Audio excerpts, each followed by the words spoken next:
Yes, people, welcome back into another episode of the Hoops Hustle Pod. As always, it's your boy JB. It's your boy KJ, and guess what? The NBA season's finally here. We're ready for the games, So this episode, we're going to be going through our season predictions. So that's MVP, championship winners, in-season tournament winners. So yeah, let's go. Let's just get straight into it, bro. Give me your finals predictions right now. Which two teams in the East and West do you see making the finals? From the West, I got the Phoenix Suns coming out. Ooh, okay. Yeah. I think KD and Booker are out for vengeance, getting swept by the Timberwolves last year. I think this time getting a new coach, getting a point guard in Tyus Jones with a low assist-to-turnover ratio. I think that's what they needed. And I think Bradley Beal, if healthy, will be a good key piece to that team. Facts, man, because at the end of the day, I think they won like 47 games last year. Yeah. But they weren't really healthy the whole season. So I think adding Tyus Jones as well. Because you know the Phoenix Suns were the worst offense in the fourth quarter last year. So I think getting a point guard, because they've got scorers on the team, but getting a point guard that can help settle everyone down, help facilitate the ball as well. Doesn't really need to score because you've got 3 killers on your team already. The Phoenix Suns are a good pick, but they're not my pick in the West. Okay. My pick in the Western Conference is the Dallas Mavericks. We're going to get a rematch of last year's NBA Finals. Yeah, you heard it here first. Dallas Mavericks. I think this is the year that Luka, wins MVP. I'm not going to pick him to win the title because I feel the Boston Celtics are such a strong team. But I do think he's going to take a next leap where he's now looked at as maybe the best player in the league. I might sound disrespectful with this statement. I think that Dallas finals trip last year was a one-time. I think it was a fluke, yeah? I won't say it's a fluke, but I think Mavericks definitely deserve to make it through to the finals last year. But I don't think in the Western Conference they were the strongest team. And that's why Boston, for me, didn't have any tough opponents. However, I don't see the Mavericks making it to the finals this year. Okay. You make a good point. You do make a good point. But I just think the playoffs are all about matchup. Yeah. And I feel like with Luka Doncic, he's a player that can exploit any kind of matchup. Obviously, he did struggle a little bit in the finals. But again, I think it was a one-man show. I think the addition of Klay Thompson, even though he hasn't really shown it yet in the preseason, I mean, he's been breaking a lot going back to last year. But I think that spacing and the threat of Klay on the floor, paired next to Luka and Kyrie, I think it's going to be dangerous in the playoffs. Okay. But who have you got in the East? I don't think I heard your East. I think we both got the East. I think we both got Boston Celtics. And for me, Boston Celtics, my pick to win it all. Do you know what, yeah? I'm going to go back on my pick. Because, listen, I'm just saying this now. As long as every team in the NBA stays healthy, we have to put that in there. Yeah. I actually think the Bucks are going to make the NBA Finals. I think the Milwaukee Bucks are being slept on heavily. I think people have forgotten how good Giannis is. And now you've got a healthy season with Giannis and Dame. And Dame has been coming into the season training, working hard. I think it's going to be the Bucks in the East. I think we're both in agreement with how the Bucks is going to be this season. However, I just feel like the Boston Celtics, that depth is too strong. You know, they are a tough team and they are very complete. And I think in addition, Jaylen Brown and Jason Tatum this summer have been disrespected way too much. I don't understand how they came into the season pissed off when they just come off an NBA Finals. Like, how did we let that happen? They definitely got some motivation this season. I think Jaylen Brown being left off Team USA, which in my opinion probably was the right move based on fit. Yeah, man. And Jason Tatum getting benched. I think those two are out for vengeance. I'm looking forward to seeing Celtics versus Golden State because for me, Joe Mazzulla is already lighting that fire under both those players' belt. That's true, yeah. You've seen Jaylen Brown in this off-season training just looking ripped and ready for the season. Yeah. And I think Jason Tatum is going to give like an MVP kind of year, you know. You know what, you're right, bro, because Steve Kerr, they're out for blood for Steve Kerr. I feel sorry for the Warriors fans. They better just realise they're going to get 40 balled by Jason Tatum because he's coming with vengeance, definitely. Both of them even. And I feel like him losing out on the finals MVP, even though he won't come out and say it, but, you know, like, he may have been a bit salty about that. So I think he's definitely going to come with some smoke this season. But so you're picking the Celtics over the Bucks, yeah? I think Celtics... Because if you look at the Celtics last year, they're the only team that won 60-plus games. And I think going into this season, the Celtics is going to be the only team as well to win 60-plus games. And you know what? Yeah, winning a championship just gives you that confidence. You see it all the time in next seasons. Like when the Warriors won their championship, next season, boom, 73 games. When the Miami Heat won in 2012, next season, they went on that crazy win streak. So I feel like winning a championship gives you so much confidence heading into the next season. So I can see them winning 65-plus games, to be fair. I think one thing that people are forgetting, Jason Tatum's 26 years old. in NBA terms, he's just hitting his prime. Yeah, he's young, man. Jalen Brown is also young, probably like 27, 28. Yeah. So they're both young, hitting their NBA prime, and I think they're out for blood. Facts. All right, cool, fair enough. So, I mean, to be fair, you can't really go wrong with either answer. Celtics and Bucks in East, I think those are the top two teams. And obviously in the West, you say Suns, I say Mavs. We'll see, man. We'll see. But awards. So I spoke about that Luka Doncic is my pick for MVP this season. Let's get into the NBA awards. You got MVP, Defensive Player of the Year, Coach of the Year, many different awards. Let's start with your MVP pick. I think the MVP for this season is not going to be a big man. I think it's time for the guards to have MVP. And it's a tie. It was tough. Yeah.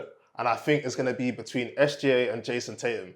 SGA is a great pick. The OKC Thunder have built a great team around them. And I can see them as a team because you know that you've got those young teams who try hard in the regular season. Yeah. Like for the Lakers, for example, they're not going to try hard in the regular season. But OKC, I could win in like 60+ games. Yeah. So that's a good pick. And the reason why I've gone between Jason Tatum and SGA, like you said, I think both those teams are going to have the best record in their respective conference. However, they do have a good stacked team around them. So for me, my outsiders pick is Anthony Edwards. The hype of Anthony Edwards this summer, definitely coming into the new season, that's a good pick. But it's the wrong pick because I'm going to go with the Dallas Mavericks star player, Luka Doncic. I feel like he's been one of the best top 3 players over the last maybe 3 or 4 seasons now. And I think it's finally time for him to take that reign. I think he's averaging something crazy like 33, 9 and 9 over the last 3 years. Like, these are MVP numbers. I think they just need to have a better record, maybe finish 1 or 2 in the West. And I think if he does that, he's got it wrapped up. That is why I didn't pick Luka as my MVP. Why is that? I see the Mavericks not making the top 4 in the West. Top 4? Really, yeah? Yeah, I think the West is that stat that is really tough. Because like, in the West, I've got Thunder being 1. I've got Timberwolves being 2. Okay, Timberwolves 2nd. Okay. I've got the Suns being 3rd. I think that's my sleeper for improving on last season. Yeah. And then I've got the Denver Nuggets just making it 4th. Okay. I don't know about the Timberwolves being 2nd. I don't know. Did the Timberwolves get better this summer? It's 50-50. It's 50-50. I don't know. I think the Timberwolves may suffer a bit of a setback, in my opinion.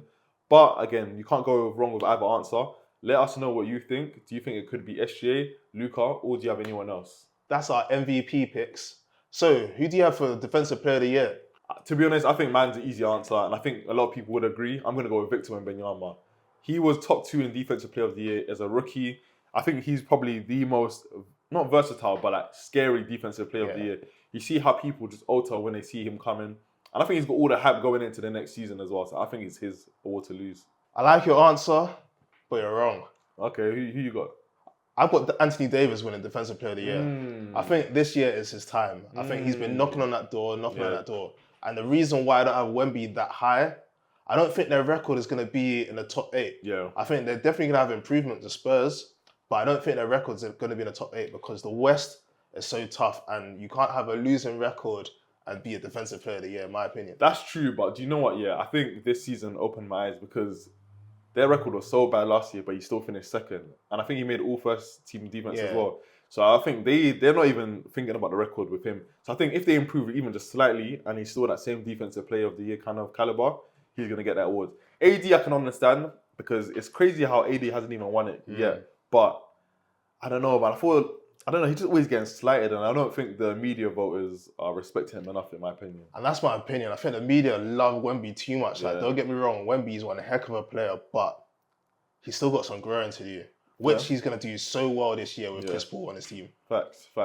And the thing is, what's so crazy about Anthony Davis, obviously, as we're both Lakers fans, we see it every night, man. We see him guarding 1 through 5. But yet, for some reason, the national media, they respect him, but he is disrespected a lot as well. Good points. But let us know who you think is going to be the Defensive Player of the Year this season. All right, cool. Now let's move into the coaches because there's been a lot of coaching shuffle this summer. A lot of coaches on new teams. Who do you think is going to be the Coach of the Year this year? Joe Mazzulla. Oh, you think he's wrapped up? I think Joe Mazzulla, in his first season, I was one of those people that was like, who is this guy? Just chatting the most. Yeah. But when you actually delve into him, like last season was his first season having the whole team from start to finish. Yeah. Because remember, he just got the job instantly in his training camp. Yeah, true. So he couldn't really plan, couldn't really scheme. And in his first season, they were just a game away from making the finals. True. And I think he's got his players playing hard for him, playing well for him. And I think Joe Mazzulla this season going to be coach of the year. Okay, fair. Do you know what? Yeah, I think the Celtics. I think he's definitely a coach of the year candidate. But I feel like the Celtics, the only way he can get coach of the year if they win like 70 plus games. Because when you're such a good team and you got such star players in your team, they're not really looking at the coaches. It's kind of like Steve Kerr when he was coaching the Warriors when KD was there. There's so much star power, everyone just cancels out each other. Which is why I'm actually picking Taylor Jenkins of the Memphis Grizzlies. Okay. I think the Memphis Grizzlies are going to be a top 3 seed in the West. And I feel like because people have forgotten about them so much, he's going to end up nabbing coach of the year. That's a good shout. Taylor Jenkins is a good coach, and he's definitely one that has his players playing for him as well. Facts. But the reason why I say Joe Mazzulla, if you look at last season, the Boston Celtics were 14 games clear of everyone else in the league. And I think this year they're going to do something similar. That's the thing. Like, if they do something crazy like 70 plus, then cool. It's probably wrapped up for him. But I feel like because of the star power on the team, because people just realise they're easily the best team in the East, I don't think they're going to give it to him, I'll be real. I think Taylor Jenkins is a sneaky pick. Who do you think else? What other coach do you think could be a coach of the year candidate? You know what? I think I've got Doc Rivers. Doc Rivers. Of the Milwaukee Bucks. Interesting. So I think last year, the Milwaukee Bucks, their record wasn't that bad. It wasn't. It really they were just one game behind Knicks, who finished second. Yeah. And I think going into this season, you've got a training camp, can insert your own philosophies. Having both Damian Lillard and Giannis, who are 2 players for me that people are forgetting. Yeah. I think they're going to have a great season. Can't lie, that's a good pick as well, to be fair. I kind of forgot about him as well. Also, Nick Nurse as well. I think he's a coach that we shouldn't forget about as well. I think the Sixers have one of the best teams in the NBA. Like, the way they've built it, the pieces around Joel Embiid, obviously PG, who just got injured, but he should be back. That injury was very zesty. Yeah, it was my zesty still, but he should be back in a few weeks or whatever. I think the Sixers are going to be dominant. But my thing with the Sixers, I don't think Embiid's going to play enough games in the regular season to hit that threshold for the Sixers to be that good, because I think they're trying to rest him and be smart to get him healthy for the playoffs. I think that's one reason why I actually don't have them in the top 4 coming out of the East. Oh, with Sixers, yeah? Yeah. Oh, okay. I see Sixers doing damage in the playoffs, Yeah. but I don't have them ranked in the top 4 because of the uncertainty around Joel Embiid and when is he going to play games. He's already said he's not playing back-to-back games. Paul George, I really like that move, but even with just injury already, it's like, true. What now? So I see them doing damage in the playoffs, but not a top 4 ranking in the East. Fair enough. But let us know what you guys think. Who do you think could be your coach of the year this year? There has been some interesting rookies drafted this year. That's actually a good point. So who you got winning the Rookie of the Year this year? Now, my original pick was actually going to be Reece Shepherd of the Houston Rockets. But because he's not starting, I don't think he's going to play I think he'll play meaningful minutes, but I don't think he'll have that much of an impact on the team to get Rookie of the Year. But do you know who I've actually been liking recently? The young boy from Atlanta who actually went number 1 overall. Okay. I'm not going to lie, I didn't really know much about him. But Zachary Risache, I hope I'm saying that name right. But he's been looking good in the preseason. He's been showing me a lot of things that I didn't really expect. Okay. And the Hawks fans are really, really high on him as well. Okay. For me, I got Bronny James. Yeah, right. If Bronny James was to win Rookie of the Year, I promise you I will buy you tickets to go watch a Lakers game myself. No, I'm joking with the Bronny James pick. Realistically speaking, I think Zach Edey might win it. I think he's going to make an impact on that Memphis Grizzlies team. That's actually a good pick. I forgot about him as well, to be fair, because that's a great signing for the Memphis Grizzlies. A certified big man who is going to be good defensively, kind of like Wemby, someone who can alter shots. So that's a good pick. But I think Zach from the Hawks may have a bit more of an impact because the team is so bad. Whereas obviously you got Ja Morant there, you got someone that's already dominant on the ball, and other players as well. So yeah, we'll see, man. We'll see. I want an outsider's pick though. Who's that? I think Dalton Connect from the Lakers is going to have I think he's going to have an impact on that Lakers team. He's going to have an impact. I think he'll get Rookie of the Year shouts, probably not votes, but people might say, okay, he's having a good impact. I can see him getting like 15 to 16 points a game. Ooh, well, that's hefty, bro. Well, that's like 4 threes and what? Yeah, I don't think he's getting that many touches to get 15 points a game. If he can give us a cool 8 to 10, that's calm. He's done his job. Because that Lakers team needs some scoring. And I think JJ Redick is going to have that high pace tempo. You know what? JJ Redick does like him a lot. He's mentioned his name quite a few times, and he said he's going to be playing meaningful minutes. But I don't know. It depends. If he's coming out the gate like a Kalkova kind of sniper, then cool. But I feel like he's still having to adjust to the game, which is obviously to be expected. Yeah. So. That's who we have winning Rookie of the Year. Let us know in the comments who you guys have winning that award. And we can't forget about the in-season tournament. I mean, it brought us drama last year. Obviously, our Lakers won it. Now, who do you see winning the in-season tournament next season?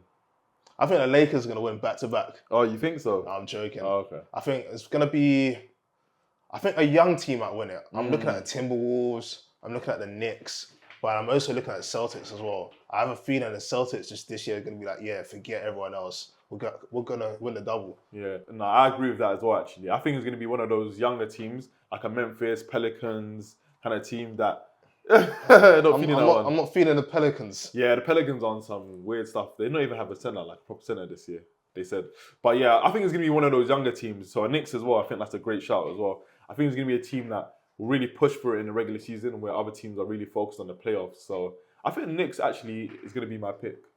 I think with this one, it's a bit tough, especially because of knockout stage. Yeah. But I do see the Lakers making some noise as well because they ain't really going to be playing for the regular season. Yeah. Do you know what? Yeah, with the Lakers, it's so hard to judge that team, man. I need to see the first 10 to 15 games. Yeah. Because obviously, it's a good team, but do you know what? I'm going to actually say, I think D'Lo or Reeves shouldn't be in the starting lineup. I agree with you on that one. They're so bad defensively. We're getting smoked by all the good guards. And in the Western Conference, you've got so many great point guards and shooting guards. I've got a quick question for you. Let me hear it. Do you see the Lakers making the playoffs outright or in the play-in? I think, again, it depends on health. If they're healthy, I think they're actually going to make the playoffs outright this season. I think they're going to be a top 5 seed in the Western Conference. Because do you know what Rui Hachimura said? He said, we won like about 40-something games last year and we were messing around for the first 30 games of the season because obviously Darvin Ham switched the starting lineup like 7 different times. So I think if they're locked in with JJ Redick, I've seen some good stuff in terms of the offense, the way it moves around, the way that the ball doesn't stick in like people's hands. I think they're going to be a top 5 seed in the West. I have them making the playoffs outright, but that's partly due to my fandom and how I rate LeBron James. Yeah. But when I was doing the rankings from 1 to 8, I really feel like the Californian teams, Golden State, Clippers, Kings, and Lakers are really going to be fighting out for that last final few spots. Bro, the West is so tough, man. Like from 1 to maybe 12, it's like even me picking who's going to come out the West, I really don't know. Yeah. I really don't know, so it's tough. One thing about the West, the Denver Nuggets window's closed. Ooh, and I was going to raise that to you because obviously they got beaten in 7 games last year. But I feel like people are now kind of slightly disrespecting them a little bit, like kind of what you just did. You think their window's shut? Bro, you in my opinion, you still got the best player in the world on your team. Yeah. I think Nikola Jokic, top 3 players in the world, top 2 even. Yeah. However, they've lost so much depth over the years. They have, yeah. They've lost KCP last year. They lost Brown the year before. And I think that is where they're going to fade out. Jamal Murray's having a shaky start to this preseason. Yeah, he's been bad, man, since the Olympics as well, even last year as well. I think he'll do decent this year, but I just think the depth that they've lost over the past 2 seasons, they can't make up for it. So you don't think Russell Westbrook's going to be a good signing for the Denver Nuggets? I think he's going to be a morale booster. Yeah. I think he's going to bring some energy into that team. However, we already know he's called Westbrook for a reason. Yeah. Do you know what's so crazy about Russell Westbrook? Is that he's a Hall of Fame player. He's been on like 7 teams in the last 7 years or something crazy like that.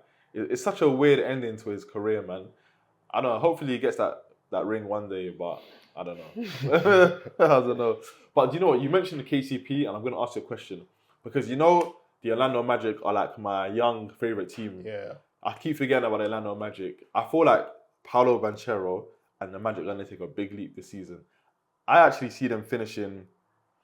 I don't want to be outlandish and say top 3, but I think they're going to be a 4 seed. No. I think the East has improved, and I think that top, we're forgetting about the Cavs. Yeah, we are forgetting them. I think they're going to be better than the Cavs this season. You think? 100%. They took them to 7 games, and it's Paolo Banchero's 2nd year. I think having Donovan Mitchell, Donovan Mitchell's something cold. to prove, Darius Garland, Allen was injured. Yeah. Mobley needs to step up. Mobley's been playing well pre-season. He looked a bit better. I can't lie. I feel like, and they got a new coach as well. Yeah, true. So true. Cavs for me, I have them finishing higher than 76ers because of the injury factor. Okay. I have the Cavs finishing in the top 4. So let me tell you my top 4. Okay. So I've got Celtics by a landslide. Of course. Bucks. Then I have the Knicks. Then I've got the Cavs being 4th. And then Philly for me is at 5th. Ooh, 15th, fifth, yeah. Do you know what? Yeah, when I'm actually thinking, the East isn't as bad as I thought. There are a lot of good teams in the East. Do you know what? With the Celtics, it could really go either way. They could be like smoking teams out the gate. Oh, they're gonna smoke teams. Or they could come onto that vibe of, let me just get through the regular season. Let me get to the playoffs. You don't think it's gonna be that? I think they're out for blood. Yeah, yeah. All right, cool. Fair enough. I pretty much got the Celtics first as well. I'm gonna say the Knicks actually over the Bucks. I think the Knicks are gonna be trying harder in the regular season. I got the Bucks 3rd. I don't want to disrespect Philly, man. I got Philly 4th, and then I'm gonna say the Magic 5th. I do want to put the Magic higher, but I can't disrespect those other teams. But it just depends on how many games Embiid's playing, PG's playing. So it really all depends on health, I guess. So yeah, like I think the league's in good hands. 100%, man. 100%. I think it's parity. We've seen 6 championships over the last 6 seasons. Yep. And I just feel like now there's a good crop of young rising stars taking over the league. Quick question as well. Do you think the Clippers are going to make the playoffs? They're that team, I think they're going to be like around the 8th, 9th, 10th seed because the West is strong and James Harden is going to have a decent season, but Kawhi Leonard's, is he in, is he out? Kawhi Leonard is like one of the biggest question marks, bro. They obviously just moved into the new building, which is crazy, by the way. Like, absolutely crazy. But yeah, Kawhi Leonard, I don't think he's going to be healthy this season. He's already missed the preseason. I don't think he's going to be healthy for the start of the season. We'll see. He missed the Olympics. I feel like that knee's just cooked. So that's it, guys. That's our predictions for the season. Let us know in the comments below what you guys think. MVP, Coach of the Year, Championship winners. Let us know. And make sure you subscribe to the channel. As always, like, comment, all of that good stuff. And we'll see you soon.